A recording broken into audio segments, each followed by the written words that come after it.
Hello and welcome to Into the Woods with Holly Worton. This podcast has evolved over the 5+ years since it first launched. From now on, I'm going to be talking about deepening your connection with yourself, taking inspired action, and really trusting yourself and your intuition. And also mindset, of course, but mindset of all kinds, not just business mindset. I think. Things are changing for me, as you may have noticed if you've been following me online or listening to this podcast, so anything goes here. I hope you stay along for the ride. Thank you so much for joining us today, and now let's get into this week's episode. Hello and welcome to the Into the Woods podcast, episode 326. This is your host, Holly Worton, and I'm back with another solo episode. Today, I'm going to talk about how to find your voice and start speaking up and using it. And this is something that was inspired by my recent trip to Atlanta for the ShePodcasts live conference, where I was speaking with Amanda Cook about how to turn your podcast into a book.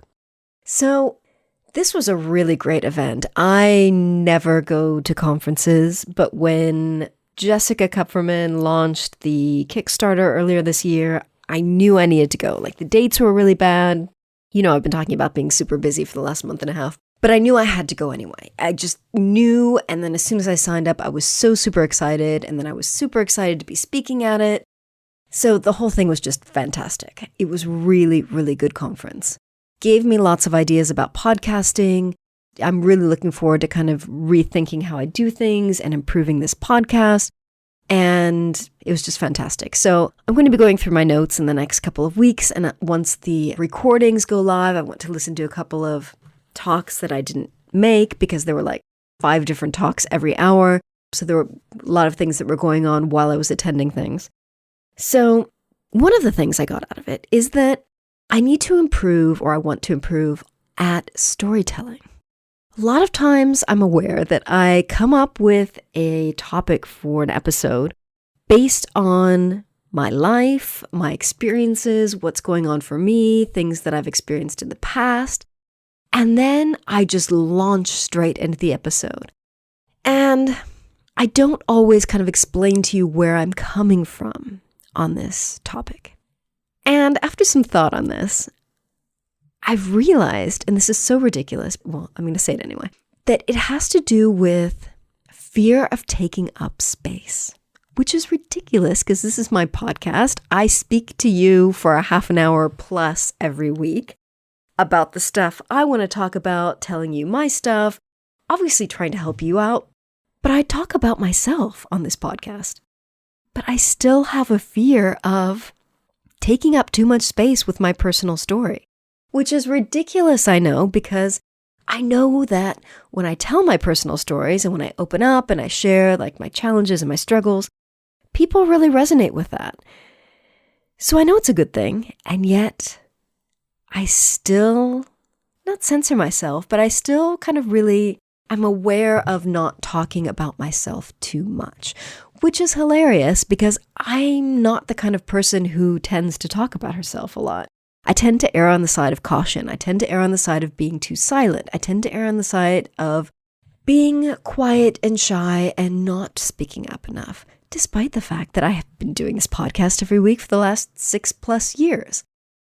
So, if you resonate with this at all, and if you feel like you ever struggle to speak up and to fully express yourself, know that I still experience that too, despite the fact that I have 325 podcast episodes under my belt, and I do public speaking from time to time. I have a real thing about taking up space like online when I post stuff on social media, and I've gotten better about this over the years, but it still happens. Fears of taking up space when I mention the stuff that I'm doing, like when I launch my book. Fear of taking up space with my voice.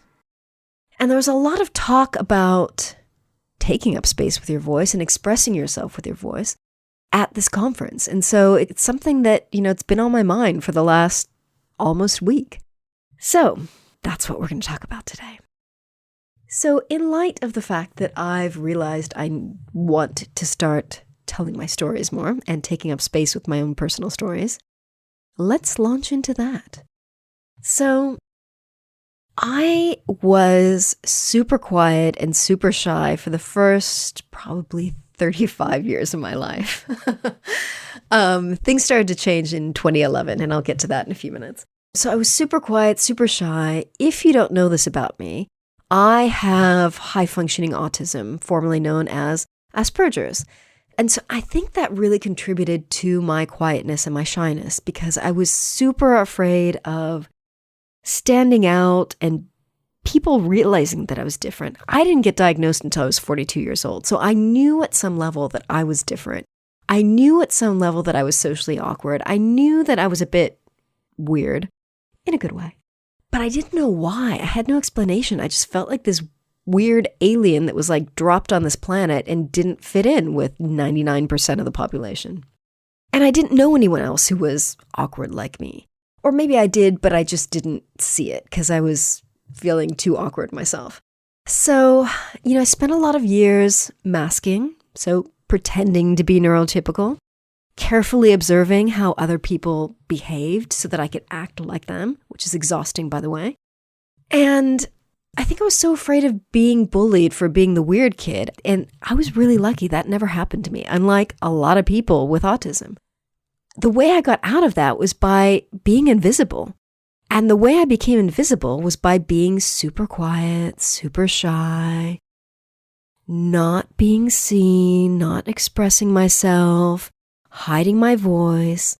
And when I was in a social environment, either as a child or as an adult, I would overanalyze what I wanted to say. And I was especially quiet in like social gatherings because I was so afraid of saying the wrong thing or of saying a weird thing that I would overanalyze what I would say. Like someone would say something and I would want to respond, but then I would analyze it and run it over in my mind and think about it and make sure it was okay. And then by the time I was ready to open my mouth to express myself, the conversation had moved on and people were talking about something totally different. And I was socially aware enough to realize that it was no longer appropriate for me to say the thing that I had very carefully curated in my mind because people were talking about other things and it would be weird for me to be like, oh, by the way, let's return to the previous topic. So I was always very quiet because I was overanalyzing things, and by the time I came up with what I wanted to say, it was just not timely. So that was my life for the first 35 years or so. And then in 2011, something changed. And I always say my life is before and after Psych-K, and it is. But it's also before and after Toastmasters. So if you don't know what Toastmasters is, it's a public speaking club that started in the United States, but it exists all over the world. And when I trained as a coach in 2011, one of the trainers was really into Toastmasters, and she was really into public speaking. And I'd always I'd heard of Toastmasters years prior, and I knew that it was a good thing to learn how to speak, public speaking, and I knew it was something that would be helpful, but I was always too scared to do it. And something clicked the first weekend of my coaching program as I was sitting there listening to her, and I thought, oh, I'm going to go online when I get home and I'm going to look up a Toastmasters club. So I did. And I ended up joining the same Toastmasters club that she was in, which was a morning group. Most of them are evening groups, and I really wanted a morning group. I don't know why, because I'm not a morning person. But I started going to Toastmasters in 2011. Covent Garden has a really nice, I have two clubs actually that meet at 7 o'clock in the morning, which again is insane because I'm not a morning person. Don't know what I was thinking, but I loved it. I instantly was terrified. But the thing about Toastmasters is that it gives you a really clear structure. So there you do both prepared speeches and you do impromptu speeches, which are called table topics. So at any given Toastmasters meeting, you could be there and you're sitting in the audience, and the person who's running the table topics for that week could pick on you. And if you get picked on, you've got to stand up and give an impromptu 1 to 2 minute speech on a random topic that you may or may not know anything about. And if you don't know anything about it, you just make shit up and make it sound like you know what you're talking about. The whole point is to speak on your feet, just be presented with a topic and speak. And so that's terrifying. I mean, the whole thing was just terrifying for me. But a weird thing happened. I was really good at it. I was really good at the table topics. I was really good at the prepared speeches. Like I was winning awards because they give out awards for everything, for the best table topic, for the best prepared speech. And so every week you've got awards and you're getting loads of feedback. And I found out that I was really good at public speaking, which was weird because I was so quiet and shy. I never knew I was good at public speaking because I had been so quiet and shy my entire life. So it was so strange to have discovered this kind of hidden talent, this hidden skill that I had that I didn't know I had because I was so quiet. And it really made me love speaking. And so from then on, I started looking for speaking engagements, whether it was public speaking at networking events or my coaching school later on in 2011 had a kind of like a conference and I was speaking there. And then once, I got into podcasting, speaking on my own podcast, speaking on other people's podcasts, I just really, really enjoyed speaking. And also in 2011, I really kind of upped my game in terms of my personal development because I was getting a lot of coaching as I was training as a coach. And then 2013, I really got into Psych K, and that was the year I started this podcast. And then it all just kind of snowballed from there. And I started speaking more and knowing myself more and speaking more easily. And, it just really marked a huge change in my life to the point where, I got up on the main stage. They put us on the main stage at ShePodcasts. And we gave our talk on how to turn your podcast into a book in front of, a big room with people, and they live streamed it. And it was recorded. So that was kind of a big thing. And I think I was nervous. I took my rescue remedy beforehand, but it felt really good. It felt really good to help people with a topic that I know something about. So we got such great feedback afterwards. People were coming up to us, later that day, the following day saying, thank you so much for your help. Thank you so much for your presentation. It was really good. You gave me a lot of ideas. And it was just really great to do. So when you speak up, however you choose to speak up, you're not only helping yourself, but you're helping other people. You're inspiring other people. You're serving as an example for other people. There's that Marianne Williamson quote that I really, really love, which I'm going to quote from because I think it applies here. And I've quoted it before. But what she says is, our greatest fear is not that we are inadequate. Our deepest fear is that we are powerful beyond measure. It is our light, not our darkness, that most frightens us. We ask ourselves, who am I to be brilliant, gorgeous, talented, fabulous? Actually, who are you not to be? Your playing small does not serve the world. We were born to make manifest the glory of God that is within us. And as we let our own light shine, we unconsciously give other people permission to do the same. End quote. And I think that when we speak up, when we express ourselves using our voices, we are helping others by serving as an example. So I think learning how to speak up and using our voice is not just something that we might want to do for ourselves, but to serve as an example for others. So it's to serve as an example for friends, for family, if you have children, for your kids. I think it's really, really powerful. Again, not just for us, but for others as well. But if you're still listening to this episode, you might be one of those people who has a problem speaking up and expressing yourself. Maybe this is something that's also been really difficult for you. Maybe you're one of those people that people always say, oh, why are you so quiet? Why are you so shy? Speak up, open your mouth. Because I used to get told that all the time. And that just didn't help. It made it even worse. I would just kind of retreat more into my shell because it was so hard to speak up. So, signs that you might want to speak up more, or signs that you might not be speaking up enough, or signs that you're just not opening your mouth and expressing yourself. You might find it hard to say no. And that was one thing for me. I found it really hard to say no for a variety of reasons. I was terrible with boundaries. I didn't want people to not like me, and I thought, they wouldn't like me if I said no. So I was really bad at saying no, and that's something that I've improved in a lot over the years. Feeling unsafe. I have kind of hinted at, I talk a little bit about it every once in a while, about a relationship I was in for a decade, which was abusive, both emotionally and physically. And I felt really unsafe, so I wasn't going to speak up for myself. On the contrary, I was walking on eggshells all the time. I was so afraid of saying the wrong thing and getting yelled at or getting hit that I wouldn't speak up. I would speak when spoken to. I would be very careful about what I said when I did speak.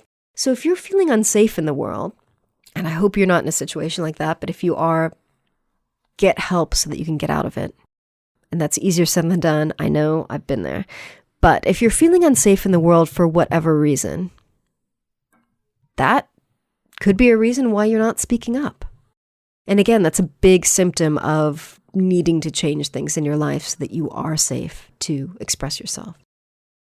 Being overly apologetic. Oh, I'm so sorry. Oh, I'm sorry. But, if you're always apologizing for things, and I know that in some cultures that's normal, but if you're in a culture where that's not normal, or if you find yourself apologizing for things that, really aren't your fault or you didn't mess up, if you're apologizing too much, then that's another sign that perhaps you want to curb that habit and speak up more. If you're not expressing your needs, and other people aren't reading your mind and meeting your needs, that's another sign you might want to speak up more, because people can't read your mind usually. And so if you have needs that aren't being met in relationships, with friends, family, whatever, you need to learn to speak up and express your needs to get your needs met also by yourself. Boundaries, I mentioned. If you feel like you have no boundaries, and I used to be like this, that's another sign that you might want to speak up more. Again, assuming you're in a safe situation. I remember speaking with my homeopath years and years ago, and she was like, well, it's like a castle, like you're a castle, and you've got your moat around you, and you've got your drawbridge over the moat. And she was like, you need to learn when to pull up your drawbridge and when to have your drawbridge down. And I was just like, yeah, that's not safe. Like, it's always got to be down. So since I got out of that situation and into a safer situation, or a safe situation, I have found it easier to know when to pull my drawbridge up and give myself permission to pull my drawbridge up and set those boundaries and protect myself. Expressing opinions, that's another thing that I really, really had problems with, and that's another sign that you might want to learn how to speak up more and express yourself. I was always afraid of expressing my opinions in case I went against someone else, or against, maybe people wouldn't like me because I expressed my opinion and it went against other people.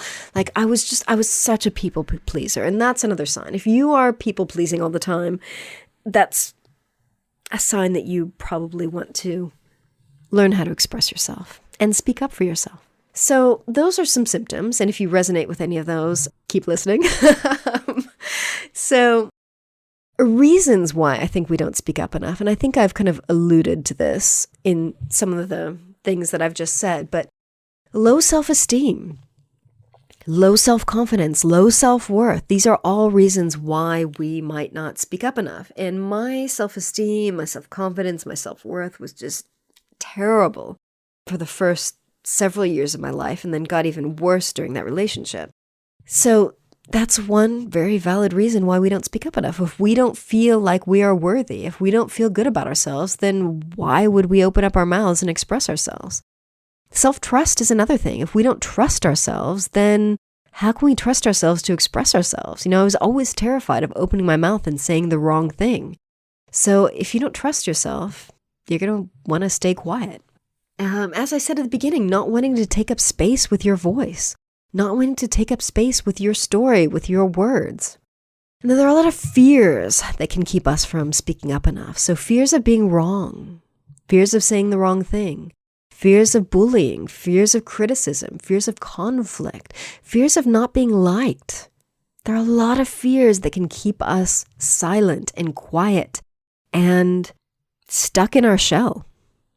And, this is all why I think that knowing ourselves makes it easier to speak up. Because the more we know ourselves, the more we like ourselves, the more we trust ourselves, our self-confidence is boosted, our self-esteem is boosted, our self-worth is boosted, and we can really step into a place of personal power. And I say this having come from a really dark place, a really low place, and having spent the last 10 years of my life in healing and personal development and personal growth. And I know that this isn't something that happens overnight because it's taken me a decade to get here. But it's such a valuable path to be walking. And I really think that walking this path of personal development and boosting our self-confidence and self-esteem and self-worth and self-love and stepping into a place of personal power really helps us to be happy. I was miserable for those 10 years that I couldn't express myself. And I was walking on eggshells because I was afraid. It's a horrible place to be. And there's a way out of it. It takes time, it takes work, but it's not hard. You just need to take steps at your own pace on this journey of personal healing and personal development and personal growth.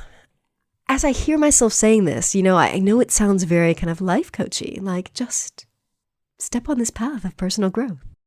It's work. It is work. Again, I don't think it's hard, but you do need to put in the time and the work. And you can do this by, as I always say, by working with someone else, by working with yourself. Get personal development books and read them and do the work.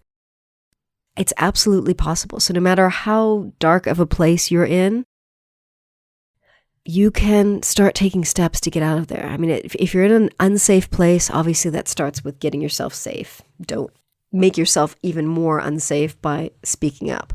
So how to get started speaking up and finding your voice and using it? For me, it was Toastmasters. Not everyone resonates with Toastmasters, but you can usually go to, I think, 2 meetings before you have to commit to signing up or not. And you can go to 2 meetings for free, I think it is. So go online, Toastmasters. I think it's toastmasters.org. I will link to that in the show notes. But there are clubs all over the world.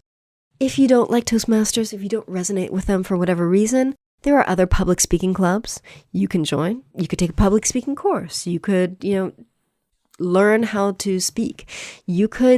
Singing is another way of using your voice. And that's not a thing that I do because I'm tone deaf and I have no concept of musical notes. But I was in the chorus in elementary school.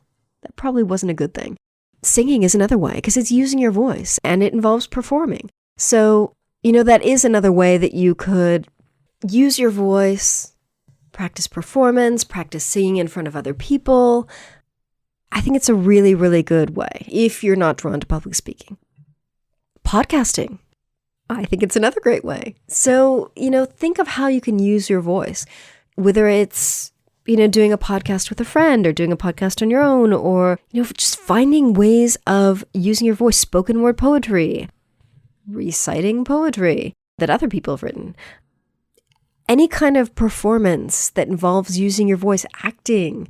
There's so many things you can do. And I'm aware that all of these suggestions, if you're still resonating with that quiet, shy persona, that all probably sounds really terrifying.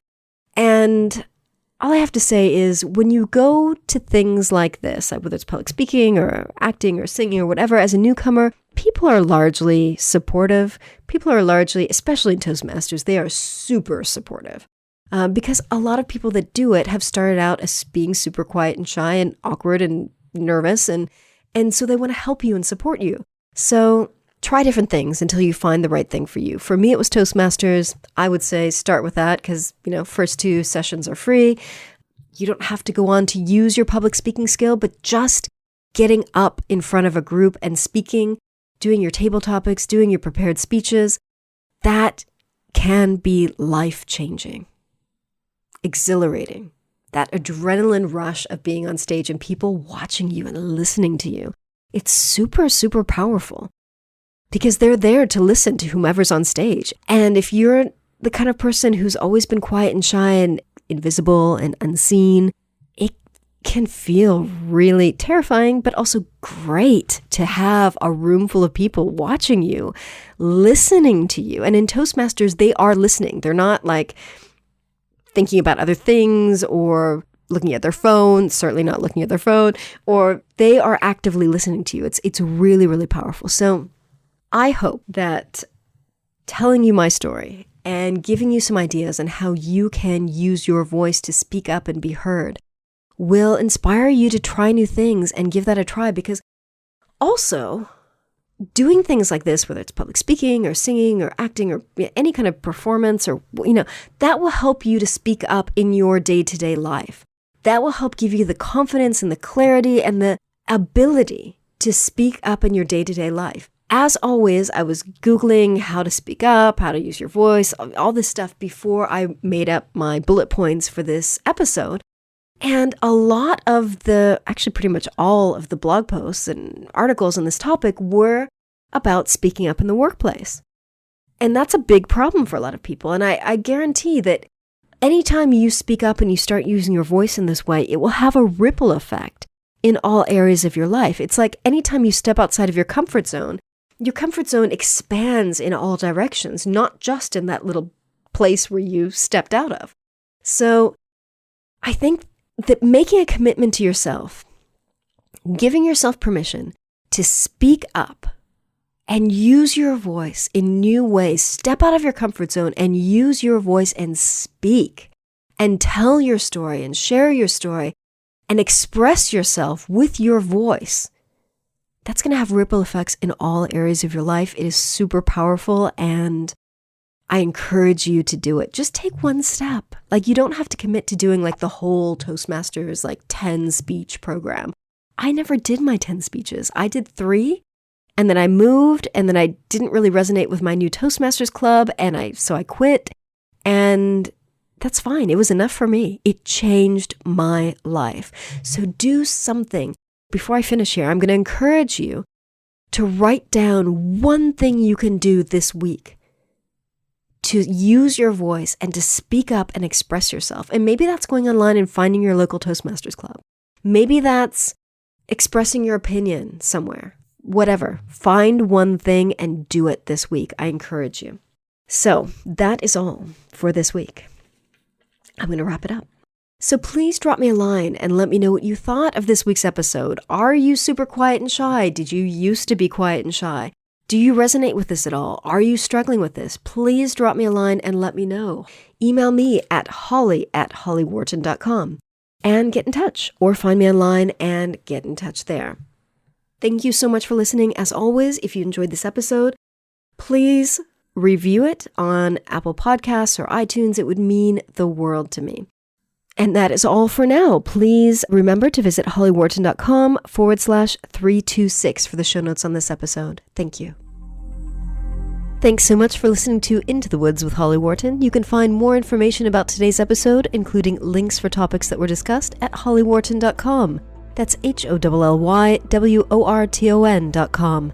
If you'd like to connect with other listeners and get support on your journey, I would love for you to join my private community on Patreon. That's patreon.com/Holly Worton. That's patreon.com/Holly Worton. Thank you so much for listening, and I look forward to seeing you next week.